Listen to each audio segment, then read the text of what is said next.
Hi, the last videos we did dealt with inverse trigonomic functions dealing with derivatives. Today we're going to take a look at inverse trigonomic functions dealing with integration. And these are the notes for section 5.7 for those students that are in my textbook. So if we take a look at, let's say that we have something like y equals the arc sine of 2x. Okay, based on our previous problems, what we've done is we've taken a look at a shortcut for finding the derivative of this inverse, and what we're going to say that this is going to equal dy dx. Let me get a little bit of my notation down quickly. It's going to be 1 minus g of x, which is 2x, that squared times excuse me, the derivative of 2x, which is 2. So in simplest form, dy dx is equal to 2 over the square root of 1 minus 4x squared. And that's how we learn to take the derivative of that. I'm going to show you an alternative way. So let me clear the screen. And let's say, in this case, that y equals, and I'll write this in sine inverse notation this time just because I can, x squared over 5. And we're going to start out the same way. Dy dx is going to be the square root of 1 minus the parentheses x squared over 5, that quantity squared, times its derivative, which is 2x over 5. Now I'm going to write this in a more simpler fashion. This is going to be 2x over 5. You can see 2 over 5 here in my fraction. The square root of 1 minus x to the 4th over 25. Well, here the common denominator would be 25. So I'm going to write this, excuse me.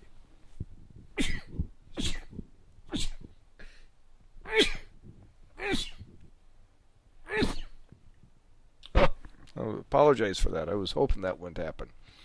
Alrighty. 5 times the square root. Well, if the common denominator is 25, I can write 1 as 25 over 25 minus x to the 4th over 25.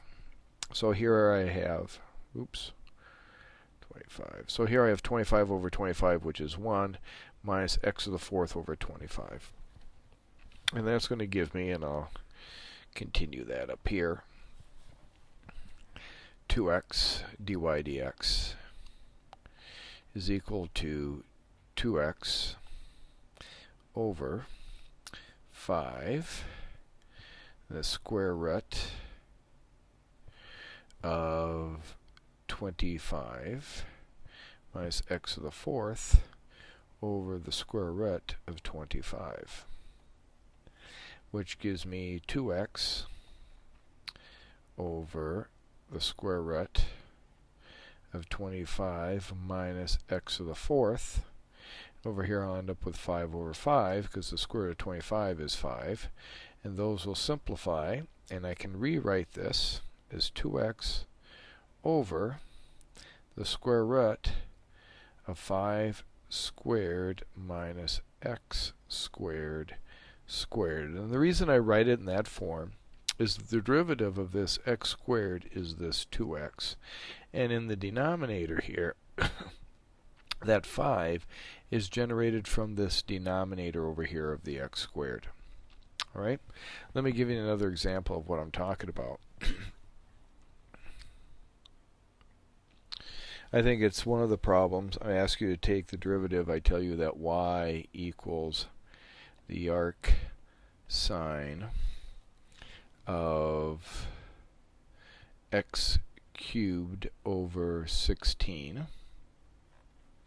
And so the derivative, or y prime, is going, again, this is for the arc sine. It's not arc tangent or arc secant. Here I'm going to have my derivative of 3x squared. Here's my square root. 16 squared minus x to the third squared. I'm going to be left with 3x squared over the square root of 256, that's what 16 squared is, minus x to the 6th. Alright, so I'm going to do one more. And here's another example. Here I have y equals the arc sine of 3x to the 5th. Well, that can be written as y equals the arc sine of x to the 5th over 1/3.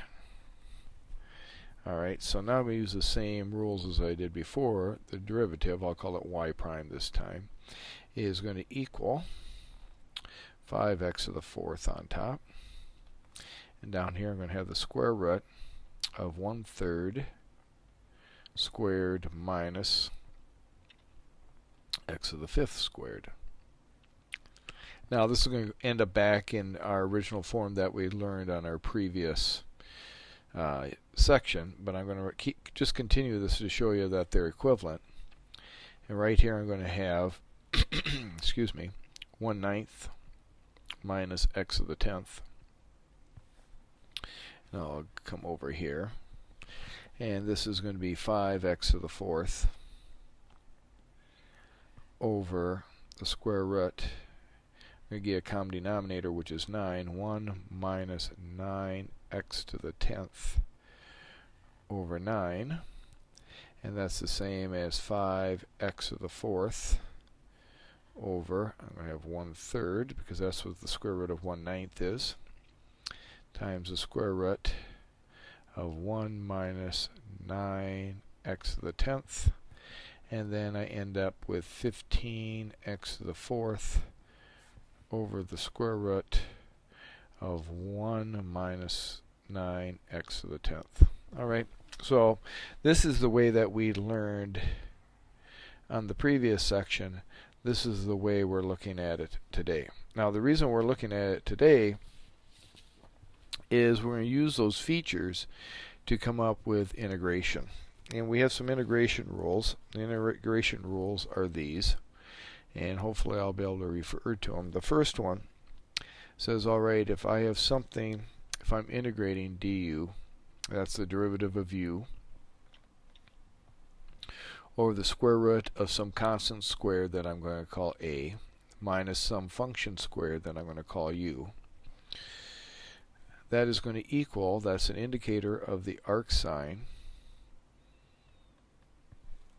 of u over a plus c. The next rule I'm going to have is I'm going to have arctangent. Here's again the derivative of the function u. And if I have the constant squared plus a function squared, then that is equal to the arc 1 over a times the arctangent of u over a plus c. And the third one is du. I'm going to have u times the square root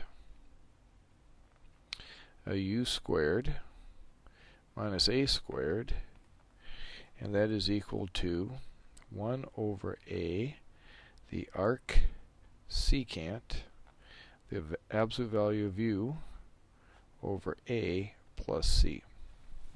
Alright, now the question is, where are the antiderivatives for arc cosine, arc cotangent, and arc cosecant? Well, if you recall, when I did those derivatives on a previous video, that the sine and the cosine, the arc sine and the arc cosine, excuse me, were just opposites of each other, same as the arctangent and the arc cotangent are just opposites of each other, and likewise arc secant and arc cosecant are opposites of each other. So if I do have those, I can just put negative symbols in front of arcsine, arctangent, and arcsecant and take care of those values. So we only worry about these three inverse trig functions. All right, let's take a look at some problems. And here's example 1, where I'm going to integrate dx over square root of 4 minus x squared, and I'm going to rewrite it so it looks like this. I'm going to integrate 1 over the square root of 2 squared minus x squared dx.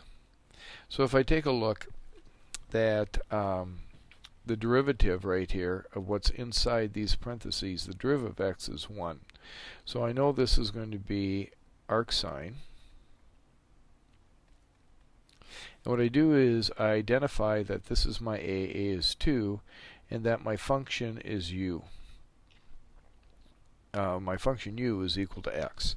And if you take a look in the front of your notes, it gives you the idea of what those were, and I did have them up. And it's going to be arcsine of u over a. So in this case, it's going to be x over 2 plus c. And that's my antiderivative. Number 2, I'm going to have, here's the problem, integrate dx, 2 over 9x squared dx. Oops, I'll get rid of that. I already have dx. And so I'm going to rewrite it. I'm going to put a 1 up here. And I'm going to write the square root of 2 squared plus 3x squared dx. And so my a is equal to square root of 2. My u is equal to 3x. And if I'm looking at that, since I don't have a square root, I'm thinking of arctangent. And arctangent was 1 over a times the arctangent of u over a plus c. And if you take a look, the derivative of this, or of this, it doesn't matter where you look at it, the derivative is 3, so I need a 3 here, so I'm going to multiply by 3 and multiply by 1/3 right here. So my answer is going to be 1/3 times 1 over a, or 1 over the square root of 2, times the arctangent of 3x over the square root of 2 plus c. So my final answer would be 1 over 3 times the square root of 2 times the arctangent of 3x over the square root of 2 plus c. All right, number 3. Number 3 looks like this. And it's going to be dx over x times the square root of 4x squared minus 9. And this can be rewritten like this. 1 over x times the square root of 2x squared minus 3 squared dx. So this is going to be arcsecant. And arcsecant is going to have 1 over a, so I need to identify that u is inside here. It's inside those parentheses that are being squared, which is 2x. And that a is this constant. That's going to be 3. Now, if you notice a couple things, the derivative of 2x needs to be up here, a 2. But u also needs to be in front, so I need a 2x right here. And since I'm multiplying the top and the bottom by 2, they simplify to 1. And my guess is when somebody did take that derivative, they did get 2's in both spots and did simplify them. So that's why they don't appear in this integrand. So my answer is going to be 1 over a, or 1 over 3, times the arc sine of u, the absolute value of u, 2x, divided by a, which is 3 plus c. Number 4. Number 4 is a little tricky, and this is what will end up on this video, on this particular one. Again, it's d of x over the square root of e to the 2x minus 1 dx. And first of all, oops, I want to get rid of that also, because I got my dx. So I'm going to rewrite that as, in this case, 1 over the square root of e to the x squared minus 1 squared dx. And when I saw this, I first thought it was sine, but the problem is, if you look at arc cosine, this is the constant goes front and the function goes second, and I didn't have that. So I was a little stuck. So I'm going to let u equal e to the x. That means du dx is equal to e to the x. That means 1 over e to the x du is equal to dx. Well, e to the x is the same as u, so it's 1 over u du equals dx. So now when I substitute, I'm going to have 1 over the square root of u squared minus 1 squared times 1 over u du, which can be rearranged to look like this. 1 over u square root of u squared minus 1 squared du. And now what that looks like arc secant. So I'm going to have arc secant. I'm going to identify my a. My a is going to be 1, so I'm going to have 1 over 1. And then I'm going to have the absolute value of u, and u in this case is e to the x, divided by a, which is 1 plus c. So my final answer, I'll write it down here, is arc secant of e to the x plus c.